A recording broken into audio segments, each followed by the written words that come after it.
Assalamualaikum warahmatullahi wabarakatuh.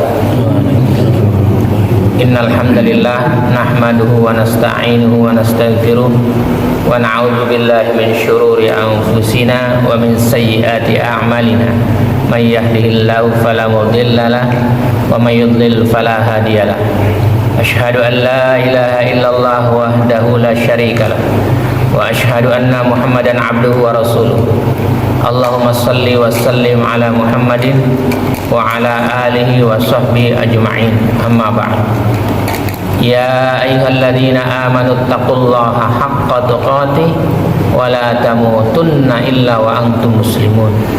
Ya ayyuhan nasu taqu rabbakumul ladzi khalaqakum min nafsin wahidah wa khalaqa minha zawjaha wa batha minhuma rijalan katsiran wa nisaa. Wattaqullaha alladzi tasaaluna bihi wal arham innallaha kana 'alaikum raqiba. Ya ayyuhalladzina amanu taqullaha wa qulu qawlan sadida yuslih lakum a'malakum wa yaghfir lakum dzunubakum wa may yuti'illaha wa rasulahu faqad faza fawzan 'azima. Alhamdulillahirabbil alamin. Pagi ini kita masih diberi kesempatan oleh Allah Subhanahu wa taala untuk dapat menunaikan salat subuh secara berjamaah. Kemudian kita lanjutkan dengan mentadaburi ayat-ayatnya dan mengkaji hadis Rasulullah sallallahu alaihi wasallam yang hanya kepadanya lah kita berharap ridha-Nya, agar kita dan keluarga kita dijadikan oleh Allah Subhanahu wa taala ahlul Quran dan ahlul jannah. Salawat serta salam semoga tercurah kepada Rasulullah sallallahu alaihi wasallam, Muhammad bin Abdullah beserta keluarganya, para sahabatnya serta pengikutnya yang senantiasa menegakkan sunnah-sunnah Rasulullah sallallahu alaihi wasallam hingga akhir kiamat kelak. Mari sama-sama kita buka dengan bacaan basmalah. Bismillahirrahmanirrahim. Hari ini hari Jumat tanggal 10 ya, ini ya, tanggal 10. Pagi ini kita mau belajar tentang jual beli ya, menjual dan membeli ya. Bahwa Sakhr Al-Ghamidi meriwayatkan bahwa Rasulullah sallallahu alaihi wasallam berdoa. Ini doanya Rasulullah. Allahumma barik li ummati fi bukuriha. Ini Nabi ngedoain umatnya tuh ya. Ya Allah, berkatilah umatku dalam usaha mereka di pagi hari.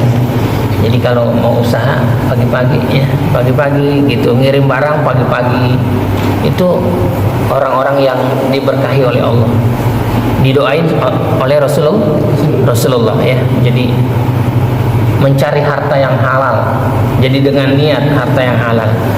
Kata-kata yang buruk seperti yang halal aja, yang haram aja susah, apalagi yang halal, itu jangan didengerin. Orang ini memang keimanannya sudah mulai runtuh, mulai berkurang gitu. Bahwa Allah senang dengan orang-orang yang mencari harta yang halal ya.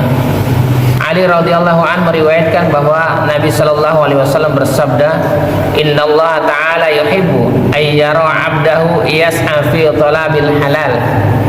Sesungguhnya Allah Subhanahu wa taala suka melihat hambanya. Allah suka dengan melihat hambanya berusaha dalam mencari harta yang halal. Allah suka itu. Jadi dengan niat kita mencari yang halal, Allah suka. Ketika Allah suka sama kita, Allah akan berikan rezeki yang halalan thayyibah gitu. Jadi sehingga kita mendapatkan kehidupan yang baik. Karena dari sumber halal itulah nuntut ilmu jadi mudah. Itu tanda-tanda orang yang mendapatkan harta yang halal itu dimudahkannya dia mencari ilmu. Kenapa? Ketika dia mencari ilmu, dimudahkannya dia jalan ke surga gitu. Kemudian kalau harta yang halal, dimudahkannya semua permasalahannya gitu. Itu harta-harta yang halal. Jadi kalau kita mendapatkan harta yang halal, bukan cuma mencari ilmu, bahkan ibadahnya pun dimudahkan. Kenapa sih orang sholat subuh berat banget gitu? Iya kan?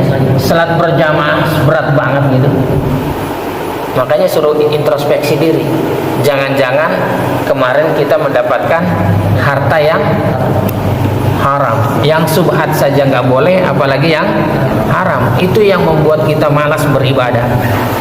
Bahkan nggak mau buka Quran itu ada orang nanti Ramadan buka Quran itu 1 tahun full dia nggak buka Quran kecuali di Ramadan, ya kan?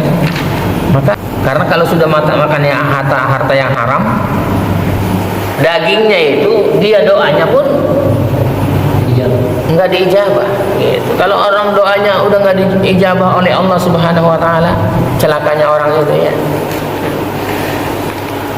Anas bin Malik radhiyallahu anhu meriwayatkan bahwa Rasulullah sallallahu alaihi wasallam bersabda, "Thalabul halali wajibun ala kulli muslimin." Mencari harta yang halal wajib atas setiap muslim. Itu Nabi yang bilang. Jadi hukumnya wajib gitu. Mencari harta yang halal. Halal itu jangan sampai kita mendapatkan harta yang haram, yang subhat aja enggak gitu, yang subhat aja enggak. Maka ulama-ulama dulu itu kenapa sih dia sampai memahami Al-Quran itu mendalam betul, ya kan? Hadis-hadis Nabi dengan dihafal ribuan, bahkan ratusan ribu, ya. Makannya yang halal-halal.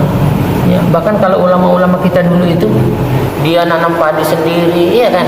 Dia cangkul sendiri, dia apa sendiri, dia makan sendiri, ya. Santri-santrinya bahkan diberikan, gitu kan? Gitu. Ini nggak tipu-tipu aja, ya tipu-tipu dia. Ada orang tuh ya, dia jadi duduk di sini, sedekah, gitu, tipu-tipu aja gitu. Bangun pesantren di sini, bangun pesantren di sana. Dianya di sini aja, bagaimana itu? Ya kan? Ya nggak boleh begitu tuh ya. Rafi bin Khadij meriwayatkan bahwa dikatakan kepada Rasulullah, usaha apakah yang paling baik? Jadi Rafi bin Khadij bertanya kepada Rasulullah, usaha apa yang paling baik? Lalu Rasulullah sallallahu alaihi wasallam bersabda, amalur rajuli biyadihi wa kullu bai'in mabrurin. Pekerjaan yang paling baik, usaha yang paling baik, kata Nabi, seorang laki-laki dengan tangannya, tangannya, apalagi tangan Pak Sugeng kasar kali tangan mulus ya. Mulus ya. Jadi usaha yang paling baik dengan tangan, gitu ya. Palastono tangannya nggak cuma muter-muter doang kayak gitu, pakai sarung tangan dia kerja. Hafalan itu usaha yang baik. Jadi kemudian apa sih usahanya? Dan setiap jual beli yang diterima, dagang dagang lagi. Jadi kalau mau, kata Nabi nih, usaha yang paling baik adalah jual beli. Tuh. Kayak Arif jual beli, ya kan, dagang. Gitu. Hari pagi-pagi udah buka ya. Jam berapa bukanya nih? Jam 8 udah buka ya kan. Apalagi kalau dibilangin lebih baik dia mengumpulkan kayu bakar diikat kemudian dia jual daripada dia meminta. Gitu, ya. Itu lebih baik. Gitu dengan tangannya, jual beli dengan tangannya sendiri ya. Sekarang enak lagi jual belinya ya. Pakai tangannya lembut begini doang. Gitu. Kayak Pak Rahman itu ya kan. Datang lagi mudah-mudahan ordernya lebih banyak lagi ya kan. Ada yang pesen 100.000 piece gitu kan. Gitu. Maka syarat yang barang yang diakad pun harus barangnya yang suci. Kalau yang barang haram itu nggak boleh dijual beli. Babi itu nggak boleh tuh, nggak sah jual belinya, nggak sah. Anjing itu nggak boleh tuh. Ular tuh jual beli, ada tuh jual beli, ya kan? Itu nggak boleh tuh ya, yang kayak gitu-gitu. Ya. Jadi barang itu harus suci ya, harus. Jual beli alat musik juga haram itu, ya nggak boleh. Alat-alat musik tuh, sebab kalau orang yang mencuri alat musik gitu, dia nggak dipotong tangannya. Yang mencuri babi, dia nggak dipotong. Jadi kalau babi dicuri gitu nggak perlu dipenjara orang. Kenapa? Barang haram itu. Ya, barang haram. Dari Jabir bahwa dia mendengar Rasulullah sallallahu alaihi wasallam bersabda, "Innallaha wa rasulahu harrama bai'al khamri wal maitati wal khinziri wal asnam." Sesungguhnya Allah dan Rasulnya mengharamkan jual beli khamar. Kalau ada orang jual beli khamar itu minuman keras itu batal jual belinya. Ya, nggak boleh. Jadi nggak boleh jual beli itu yang kayak gitu-gitu. Ya, khamar. Kemudian bangkai. Ada tuh ayam tiren mati kemarin dijual kayak begitu, itu haram. Ya. Iya, khinzir itu babi, ya. Kemudian asnam itu berhala, itu nggak sah jual belinya, ya, haram. Kemudian menimbun barang, ya, menimbun barang itu haram. Ini kayak sekarang ditimbun tuh barang hilang tuh pasar. Wah, itu haram, kasih tahu tuh yang nimbun itu. Iya, nanti dia diletakkan oleh Allah di tengah-tengah neraka itu. Ya, orang-orang yang suka nimbun barang mempersulit orang lain. Ya, mempersulit karena kelangkaan itu ditimbun oleh dia kan jadi langka barang-barang itu. Persiapkan dirinya untuk duduk di tengah-tengah neraka. Ya, itu ya. Jadi kalau berstok nggak ya? Hah? Kalau berstok tidak laku. Dijual apa mana untuk sendiri? Yang penting gini, orang itu gini, kalau dia mendengar harga di pasaran itu murah, dia sedih. Harga di pasaran murah, dia sedih. Kalau tinggi, dia seneng main itu. Nah, ini orang sampai dibilangin transaksi di dalam masjid saja, transaksi di dalam masjid itu nggak boleh. Jangan sampai ada kita transaksi di dalam masjid, ya. Sebagaimana Rasulullah SAW bersabda, "Idza ra'aitum man yabi'u aw yabta'u fil masjidi faqulu la arbahallahu tijarataka." Apabila kalian melihat orang yang menjual atau membeli di dalam masjid, maka ucapkanlah semoga Allah tidak menguntungkan perniagaanmu. Semoga Allah tidak menguntungkan perniagaan. Apalagi orang kalau udah adzan, apalagi Jumat ini biasanya Jumat, udah adzan masih transaksi, itu haram transaksinya, ya. Itu haram. Sebagaimana Allah berfirman di surat Jumat itu, ya, ayat 9 itu, ya. Ya ayyuhalladzina amanu idza nudiya lis-salati min yaumil jum'ati fas'au ila dzikrillahi wa darul bait. Dzalikum khairul lakum in kuntum ta'lamun, ya. Wahai orang-orang yang beriman, apabila telah diseru untuk melaksanakan sholat pada hari Jumat, maka segeralah kamu mengingat Allah dan tinggalkan jual beli. Kamu gitu, Rip? Sebelum adzan kamu udah siap-siap, tutup dulu dagangan, ya? Gitu nggak, Rip? Hah? Iya, enak lagi, ya kan? Pernah dengar Bai'ul Arbun? Jual beli uang muka, ada DP-nya itu. Ada DP. Saya beli, kalau nggak jadi uangnya hilang, atau ada yang kembali. Kalau yang hilang gimana? Hah? Ada yang mengatakan kalau jual beli kayak begitu nggak sah, ya. Itu jumhur ulama, ya, jumhur ulama. Tapi Imam Ahmad mendhaifkan hadis itu. Boleh dia DP boleh DP gitu, karena DP itu termasuk nanti sama harganya, tinggal dipotong aja tambahannya gitu kan, gitu. Jadi jumhur ulama menyepakati itu nggak boleh, tetapi Imam Ahmad mendhaifkan hadis itu, ya, dan membolehkan Bai'ul Arbun, ya, bahwa Nafi bin Abdul Haris dia membeli rumah tahanan untuk Umar dari Sofwan bin Umayyah dengan harga 4.000 dirham. Apabila Umar ridho, maka jual beli terlaksana, dan apabila Umar tidak ridho, maka Sofwan akan mendapatkan 400 dirham. Dia mendapatkan DP-nya, ya, dia dapatkan DP-nya. Ibnu Sirin dan Ibnu Musayyab berkata, apabila pembeli tidak menyukai barang yang dijual, maka dia boleh mengembalikannya bersama sesuatu. Jadi jual beli ini juga dibolehkan oleh Ibnu Umar, ya, yang ada DP-DP-nya, ya. Gitu. Jadi daripada nanti kita nggak dapat barang, kita DP-in dulu gitu. Kemudian setelah waktunya ada, duitnya nggak ada. Nah, itu hilang itu, ya. Itu ada dua pendapat, ya. Tadi penimbun itu ikhtikar, ya, penimbun itu, ya. Jadi jangan sampai kita punya barang menimbun, apalagi sembako, gitu, ya. Apalagi sembako yang dibutuhkan oleh masyarakat, ya. Karena Rasulullah SAW bersabda, "Man ihtakara fa huwa khati'un." Barang siapa yang menimbun maka dia adalah orang yang durhaka. Jadi kalau orang menimbun, dia termasuk orang yang durhaka. Kemudian dilanjutkan hadisnya, "Man ihtakara ta'ama arba'ina lailatan faqad bari'a minallahi wa bari'allahu minhu." Barang siapa yang menimbun makanan selama 40 hari, maka dia terlepas dari Allah dan Allah telah terlepas darinya. Allah sudah melepaskan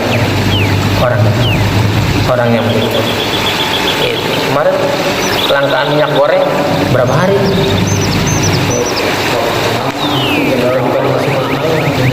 Masih mahal ya.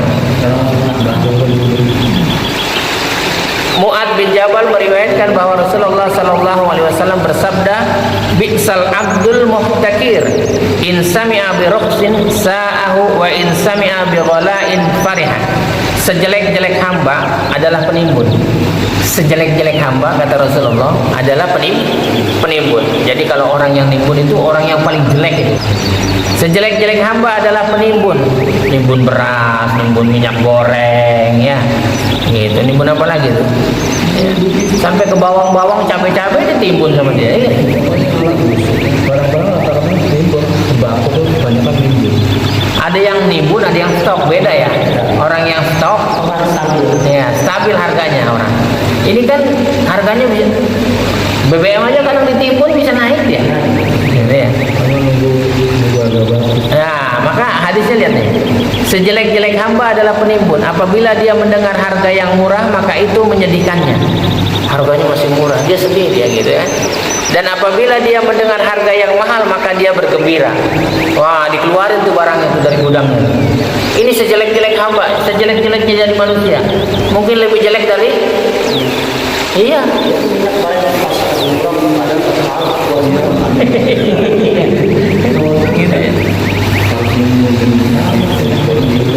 Jadi kalau kamu mau bagus itu diberikan oleh Allah rezeki, kata Nabi, al-jalibu marzukun wal muhtakiru mal'un.